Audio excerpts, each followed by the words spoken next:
Now we're going to get into defensive conditioning. Again, like offensive conditioning, you need to take great care, but even more so because we're going to be conditioning the vulnerable parts of our body. If you're doing a combat sport, naturally you're going to be developing this type of training just from the contact, whether it's boxing, judo, wrestling, MMA, even some forms of karate. But this will even help you just to put a fine point on that type of training, and it'll help you, again, develop the vulnerable areas, the soft areas of the body that are going to be target of attack. As I mentioned before, you need to take great care, even more so with this type of training, because they are the vulnerable areas. And common sense is going to tell you that they're not ready for punishment.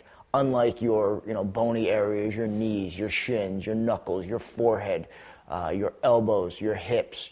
I mean, all these areas are, tougher and designed to take the abuse, obviously the edge of hand and the heel of hand, as opposed to your throat, your solar plexus, the sides of your neck and your jaw. So these are the types of areas we're going to be concentrating on in defensive body conditioning. We're going to start with the side of the neck, and I'm introducing it's just a clear tube. It's a baton we use for training, and it's just covered with a little foam. It's a step down from the shinai, obviously, and the iron arm. You're going to start on the side of your neck, flexing your neck, keeping your jaw straight.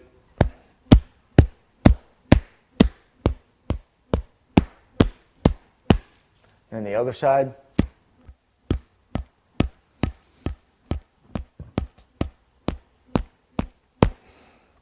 Moving on to the shinai.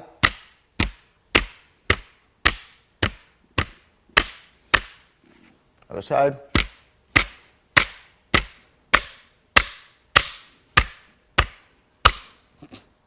Of course, the iron arm.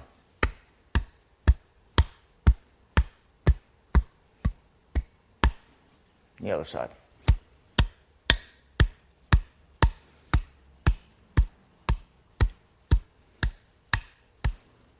Again, take your time working the corner so it feels just like an edge of hand.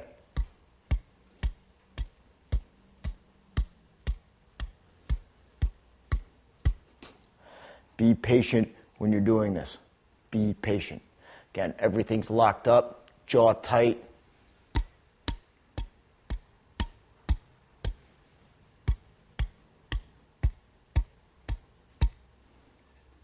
It's the side of the neck. Now coming into the throat, again, be very, very, very careful.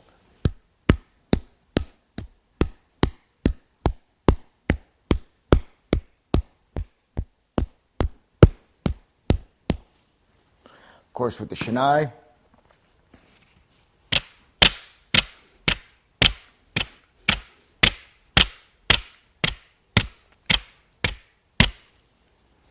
And then with the iron arm.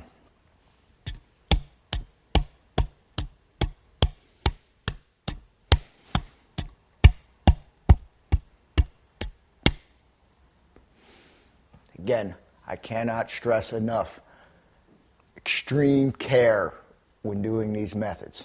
Extreme care. Okay, finally, for striking the back of the neck. So,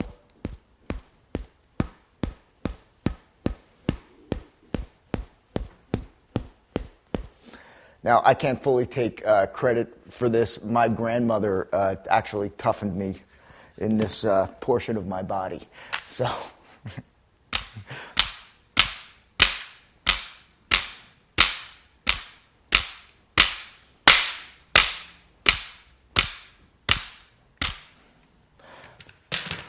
course, the iron arm.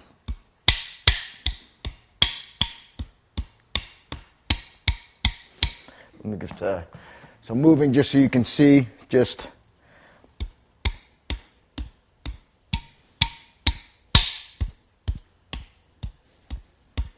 so working along the length of the neck, Again, taking great care and great time, just moving it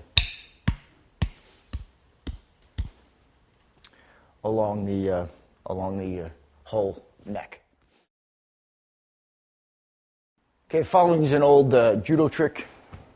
We're going to use a surgical tube. You're going to tie it just to the bottom of your training dummy or anything, a lolly column. Secure it, knees across your throat, leaning forward.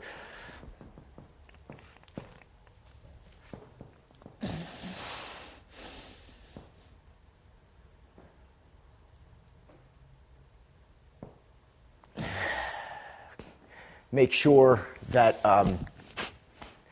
the object you tie it to does not fall on you.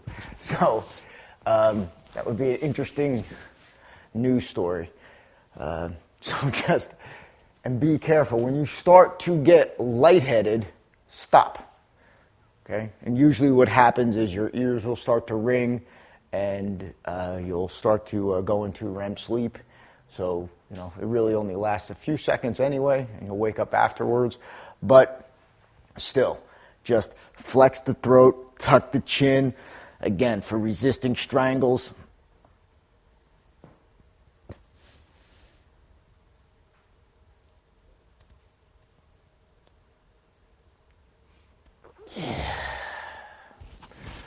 Again, as soon as you start to feel your arms go numb, it's a good time to let off. Because what will happen is your arms will go numb, your ears will ring, and then you'll pass out. So use extreme caution with this. Again, it's important in your training to get used to this type of feeling so you know what's happening to you. Plus, it allows you to realize what your tolerance is. This is why in judo and jiu-jitsu, we practice this so we know when the time we're going to bed is and when we're just feeling uncomfortable and where we're just feeling, okay, this is, I'm gagging or, hey, I'm actually going out. And this is the only way to do this. And then this is the only way to really start to build up a tolerance for that. Okay, again, use extreme caution when you are practicing this type of conditioning. No, this is not a magic trick.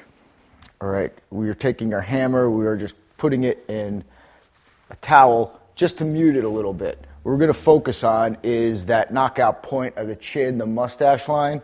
So really you're just covering the towel just so you can save some of the abrasion on your face. Jaw tight.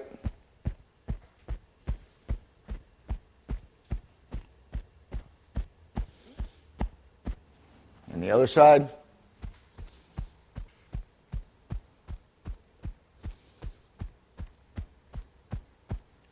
Again, use extreme caution.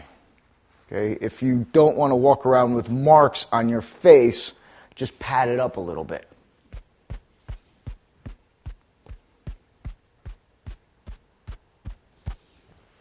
Side.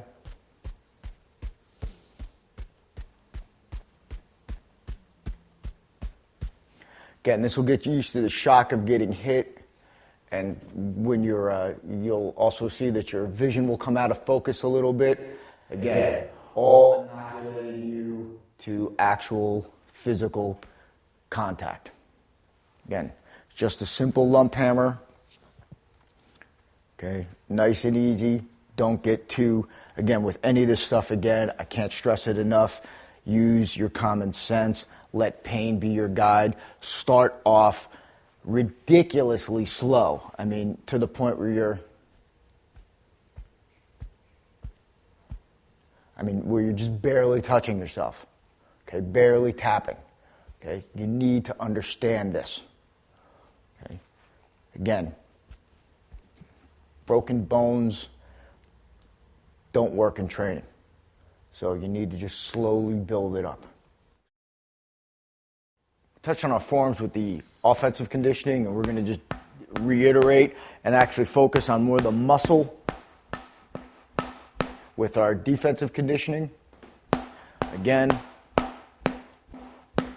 conditioning your muscle groups.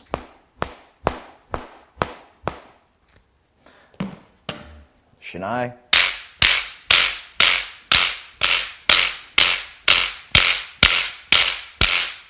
Up.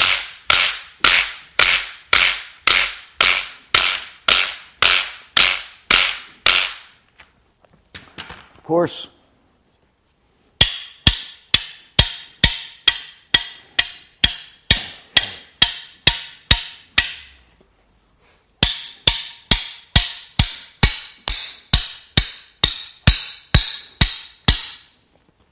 Okay.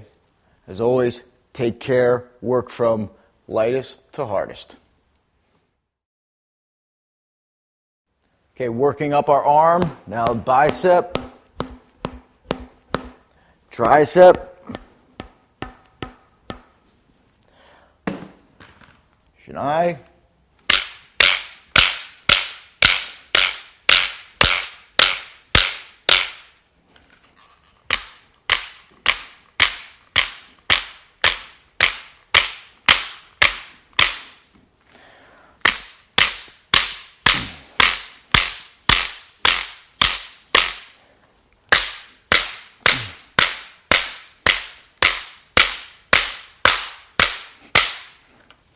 and of course, iron arm.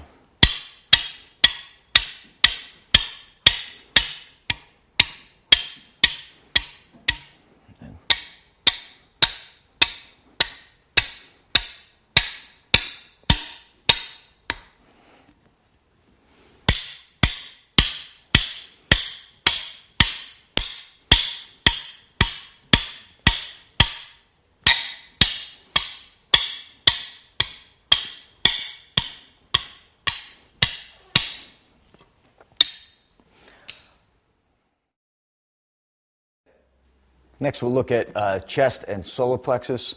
First, we're going to start with the medicine ball. For this, just to work with gravity, you're going to lay down. Just drop the medicine ball on both sides of your chest.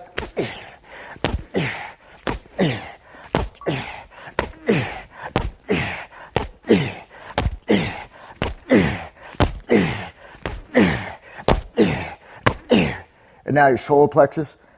I mean,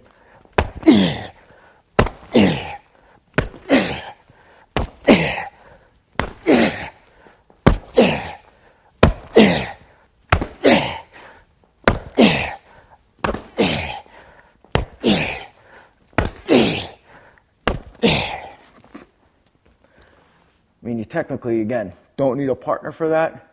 Just letting the ball do the weight and do its work. 25-pound medicine ball does a neat little trick. Next, bring it up a notch.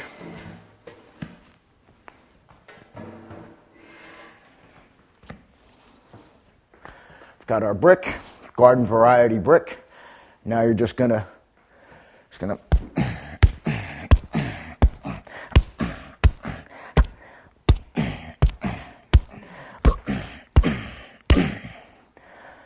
other side.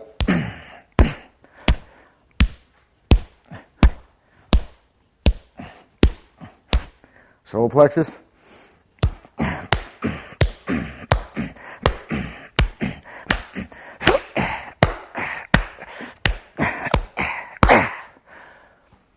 Nothing that can't be conditioned. Nothing that can't be conditioned. Again, with $20 worth of stuff, $30 worth of stuff, and a brick you probably got laying around in your backyard. Okay? It's one thing to think about doing it. It's another thing to actually do it. And this is what separates who's serious and who's not. Again, you don't need to go to some of the extremes, but again, there's no reason why you shouldn't be using a medicine ball, so it's not a 25-pound medicine ball, it's a 10-pound medicine ball. At least it's a start, at least it's something. If you're serious about what you're doing, and you're serious about this stuff, you have to consider it. You have to. So, be patient, take your time. The next one, again, you guys are going to think I'm a little crazy or a lot of crazy, but if you think about it logically and you're talking about body conditioning, this is something you may want to consider. Okay? Well, at least the men in the audience. We've conditioned, we're talking about conditioning pretty much every part of our body. The one body part we didn't talk about is conditioning your testicles. They are a primary target in a self-defense or in a fight. So you have to seriously think about how you would prepare yourself. Now, I have to tell you, again, combat sports, doing judo and, especially not so much wrestling, and we wore, cups in karate, but it still didn't stop anybody from, cracking you in the nuts. Naturally doing those types of activities tends to toughen this area up. There's inadvertent contact, and, the first time you get cracked, it hurts a lot. The second time, not as much as the first time, so forth and so on. So if you are doing these types of activities, you are naturally, getting in situations and you're getting hit in the nuts. I mean, that's the way it is. So if you are not, there's an alternative. Again, we're looking at just using a ping pong paddle and just gently, starting to just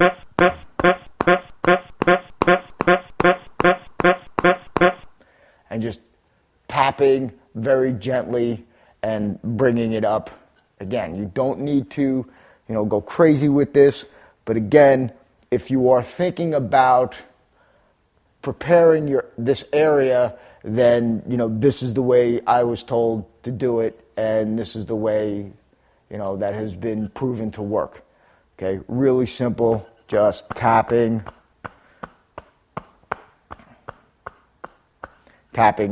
and that's it. Again, obviously using extreme caution, but get used to that feeling and get used to, the pain associated with it. And again, it's just about preparing you, not just physically, but psychologically for that type of contact. Okay, now these are just some ideas when you're, watching TV or, have some time to kill. I mean, really just the iron arm is excellent because, again, you can go all over your body. You can work your thighs, inner, outer, even your ribs.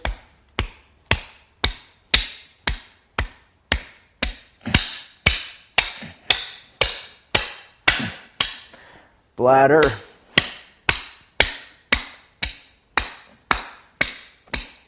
Neck. Traps.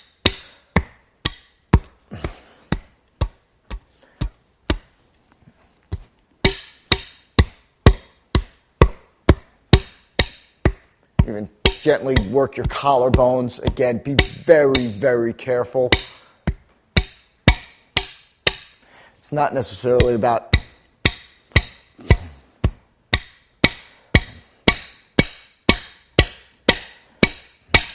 again, this type of conditioning, studies have shown that people who do resistance training and lifting weights and, certain exercises that are meant to strengthen the body, you'll see that they have greater bone density. I mean, this is really no different, but you have to start gradually over time. And this will, done the right way, the correct way, the safe way, the benefits for our overall purpose are well documented.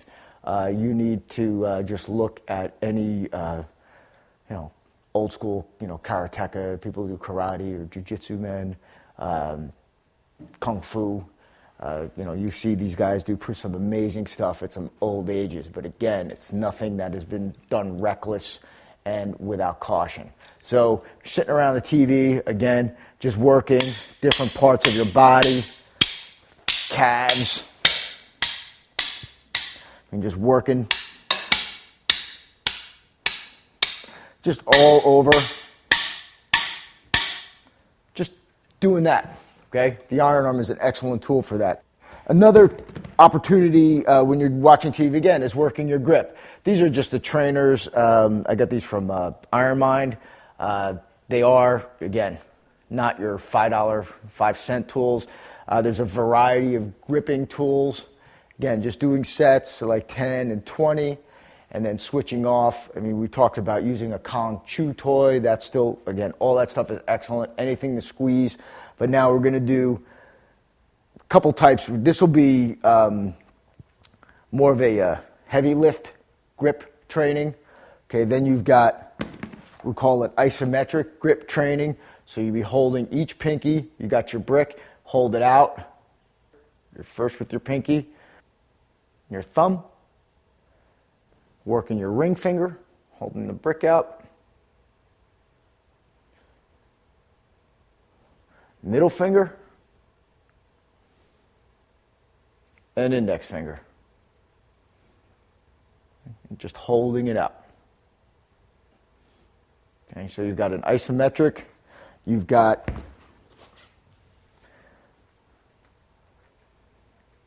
middle resistance or heavy resistance. Then you've got fine motor skills. So you're just going to be taking it, holding it out, bringing your bandana or a towel up, crumpling it up, and then bringing it back down. Again, so you're working all aspects of your grip. You've got the isometric, you've got the heavy, and then you've got the fine motor skills. Okay? Alternating just in between the three, 20, 30, 30 seconds while you're going through commercial times. Again, this is stuff you can just be leaving around your training area. I mean, leaving around your TV room. Again, it doesn't take a lot of skill, obviously. It just takes you to remember and to do it. Again, when you're always training, every time you're training, you're not just training your body, you're training your mind. So even the times you're resting, every day you can be doing something towards your training. Every day. Whether you're practicing footwork, whether you're thinking about it, every day. With this stuff, there technically are no days off. Okay, you're always thinking and always doing something that, adds to your training. So these types of things, even though they're technically not in your schedule, are just easily added. So next we just have an axe handle, and this is more for guys who are even into sporting. Okay, this is practicing your arm bar. Again, it's coming across your hip and under your thigh, and you're just popping it up and pulling.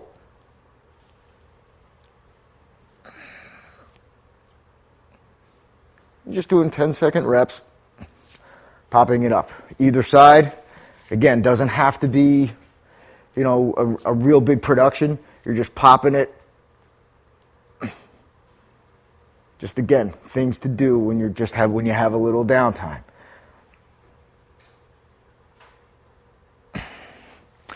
The other thing is brick strangle.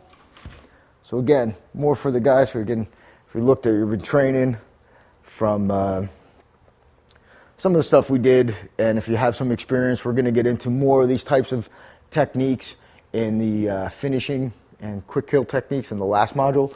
So it's just going to be the brick is just going to be tucked in right into your hook here, your natural strangle point, locked into your chest. Again, as a reminder, squeezing down and pulling your elbows in, and just some isometric resistance.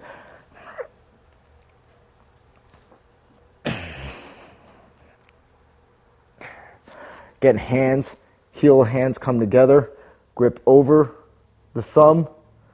Okay, you can even interlock your pinkies if you wish, here or here, locking in, crushing down.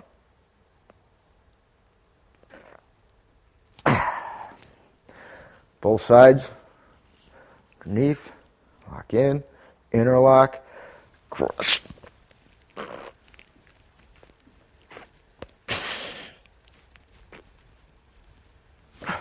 Make sure you keep the heels of your hands together. Roll it in. Good. Next, taking our towel again. Practice our bite. So you're going to grip and pull.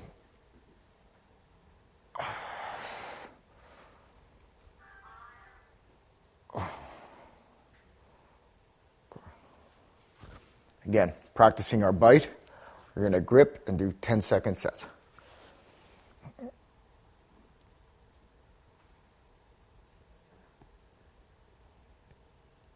The other side.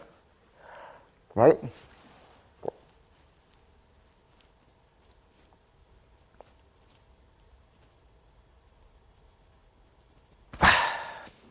Again, strengthen the jaw and the neck.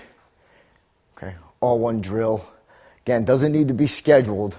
These are just things we just went through. Went through arm bar, went through body conditioning, went through grip, went through bite. Again, that stuff you can do, a variety of times. The other stuff you need to, only do once or twice a week. And then after you do some serious conditioning, your body parts need to be put in, hot water. Okay, as hot as you can stand it. I mean, there's some things out there that are like Ditta Jiao, which is a Chinese herb. I know some guys who swear by it. Personally, that's the stuff that I has never given me the results that it has, given other people. So, I've always just put my hands in, the warm water, my body in the warm water, and just to get the circulation back to where we're going, to your extremities, because when you do this type of conditioning, it actually pushes the blood out, contrary to what you may say. But, use caution and, use some common sense. Next, we'll just go through some partner drills that you can do if you do have a training partner. Again, give you guys a little bit something else to do, get some body contact, and, again, use your common sense. Now, if you do have a partner, and you guys, because I know, several people, have access to schools, and, some people are training with the system with a friend, we can do some conditioning for yourself. Again, it helps with a little stress inoculation. This is just taken from, some Shito-ryu and Uechi-ryu karate systems. If you're familiar with these types of martial arts, this is going to be something that you've seen, on a regular basis. So for those of you who haven't, these are an excellent way of, again, kind of working together and, really developing some more, just another element to your body conditioning. First, you're just going to be these forearm smashes. So you're going to come across one, and then you're going to circle up and back the other way. Then across, and then come back, other way. Circle, back, circle, back.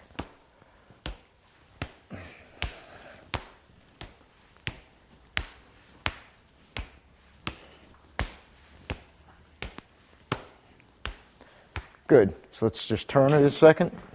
So from a different angle again, come across and across. So we're making this first contact across is with bone, and then across up with bone. Cross, bone on bone, bone on bone. Same thing as all your conditioning, no heroes, just nice and easy. Okay, I mean, you can also have some fun until the other guy flinches or quits, and, then he's the one who's buying. Now from this, again, square position, we're just going to practice just these leg kicks. So we're going to start with the inside of the thigh. You're going to hit with your shin or instep. And again, work with your partner. We're alternating legs. Now we're going to work to the outside, hitting the sciatic. And inside.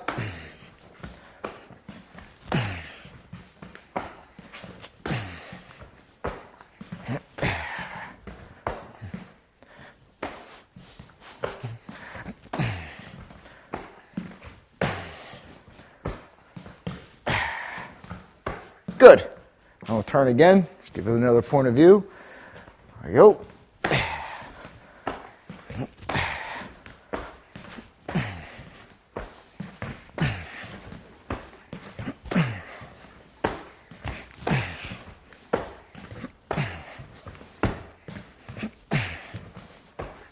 Okay. Again, as your comfort level, as you guys start to work together, I'll give you a, just another added dimension to what you're doing. Increase a little body contact. Now you have to understand that Pete has been waiting 5 modules to do this to me.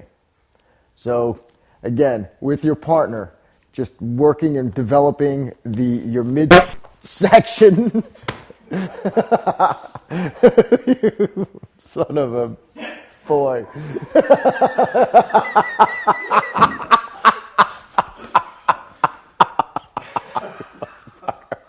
I love you, bastard. Okay, so anyway, Pete's finally got his chance to kind of hammer me with this thing. But again, abs flexed as he drops it. Ah! Okay, exhale out. Get used to accepting it. Ah! Again. Ah! Again. Ah! Again. Ah! Okay, so as much as you can stand, 5 or 10 times, and then, build up from there. But again, it's just another element to what you're already doing.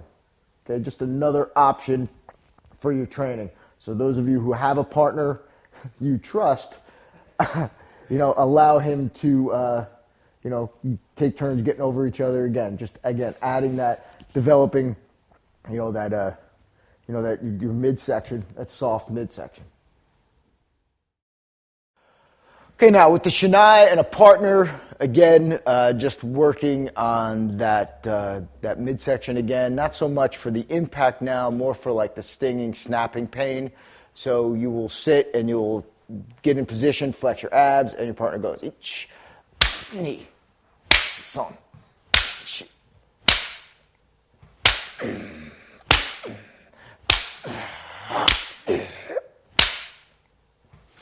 Again, you get that stinging sensation, and it really just smarts. Really just smarts. Not doing a tremendous amount of physical damage other than just, getting you used to working with the pain and dealing with that shock. Now you do the same to the back of the thighs. Again, keeping along with with that snapping or stinging pain, we're going to just work the backs of our thighs as well, which is another much neglected area. So you just turn around and you just hit, then you go, neat, fun, neat, out. Good. Okay, again, that snapping, stinging feeling, again, prepares you for the shock of pain. And that's really, what the purpose of these drills are doing. Now we're going to just do with the Shinai. We're just going to practice edge of hands here, coming across, snapping. Okay, that would be one drill, just the horizontal edge of hand. Now we're just going to put it in a combination where it's going to be a horizontal edge of hand. We're going to step to the outside, chop down with the vertical edge of hand, and then we're just going to come in on our partners with a horizontal edge of hand. So you're going to step, drop step, edge of hand, step to the outside, and come in with a finish shot. So imagine he has his hands up, and we are just...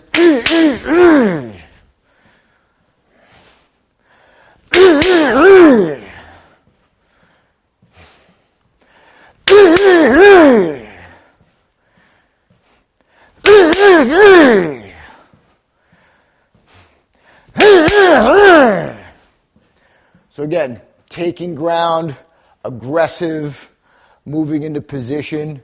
Again, in this case, if Pete, just put the Shinai down for a second. Okay, he has his hands up in a boxing type of position, and we're here. Okay, now hack, hack, hack. Okay, so I'm moving in, even though I'm trying to attack his head, his hand comes up, now I hack down, now I come across. Okay, so again, we covered this a lot, in module 1, but now we're just bringing it into another drill. Now we'll go to the forearm and shin drill. Again, it's really going to be, you're going to be standing in a square position. It's more of a conditioning drill than it is an actual fighting drill, even though they obviously translate directly over. So you're going to just stand in a square stance. This stance is just going to be here. Hands in a parallel position, feet square. Partner's going to chop. 1, 2, 3, 4. 1, 2, 3, 4.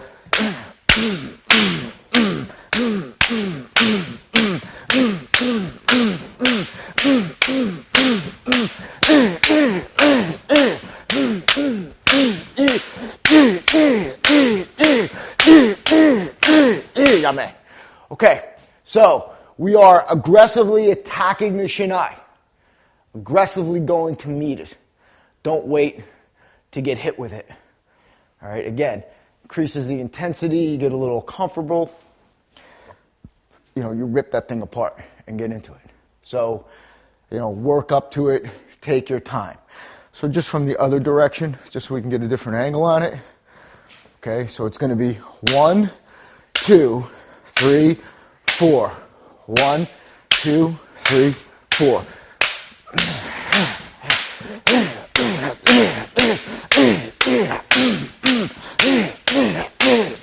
Yummy. Good. Okay.